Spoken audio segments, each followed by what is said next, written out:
ဟိုးရှိတော့ငါဖြူဖြူလို့ခေါ်တယ်အလုံးချစ်စရာကောင်းတဲ့ယုံလေးတစ်ကောင်ရှိတဲ့ဖြူဖြူကရှစ်စရာကောင်းတဲ့လောက်အလွန်မာနကြီးတဲ့ကွယ်အိမ်ကြီးချင်းတွေနဲ့လည်းစကားမပြောဘူးတဲ့ဖြူဖြူရဲ့အိမ်ဘေးမှာညိုညိုဆိုတဲ့ရှင်ကလေးရဲ့ဝါတုတ်ဆိုတဲ့ဝဝင်ကလေးရဲ့ဖိုးချုပ်ဆိုတဲ့မြောက်ကလေးတို့နေကြတဲ့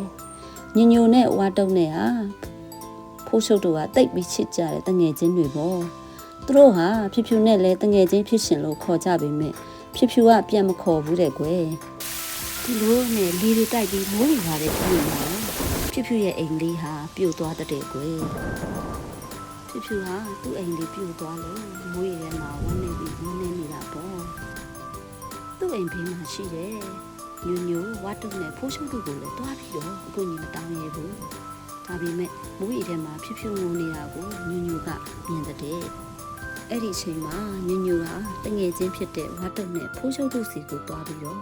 တငယ်ချင်းတို့ရေဖြူဖြူအိမ်လေးကတော့လေတိုက်ပြီးပြိုသွားပြီငါတို့တွားကူရအောင်လေလို့ပြောလိုက်တာပေါ့မြောက်ကလေးဖိုးရှုပ်ကလည်းဟာဒါဆိုတွားပြီးကူညီရမှာပေါ့ဆိုပြီးဖြူဖြူထန်တွားကြတဲ့ပြီးတော့သူတို့တငယ်ချင်းတွေဟာဖြူဖြူရဲ့အိမ်လေးကိုဝိုင်းပြီးတော့စောက်ပေးကြတာပေါ့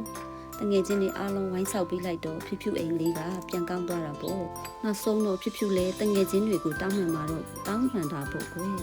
တငယ်ချင်းတို့ရဲ့ငါမားပါတယ်နောက်ဆိုငါမင်းတို့နဲ့အတူချစ်ချစ်ခင်ခင်နေပါတော့မယ်လို့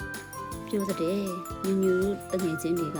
ရပါတယ်ငါတို့ကတငယ်ချင်းတွေပဲတငယ်ချင်းဆိုတာတအုပ်ကိုတအုပ်ကိုညီရမှာပေါ့လို့ပြောပြီးတော့တငယ်ချင်းအားလုံးချစ်ချစ်ခင်ခင်နေသွားကြတယ်ကွယ်တာတို့သမီးတို့တွေကတငယ်ချင်းချစ်ချင်းရှိရှိခင်ခင်နေရမယ်နော်တအုပ်ကိုတအုပ်လိုအပ်တဲ့အကူအညီတွေပေးရမယ်နားထောင်ပေးခဲ့ကြတယ်တတမီမီတို့ကိုဒီရှေ့ကကျေးဇူးအများကြီးတင်ပါတယ်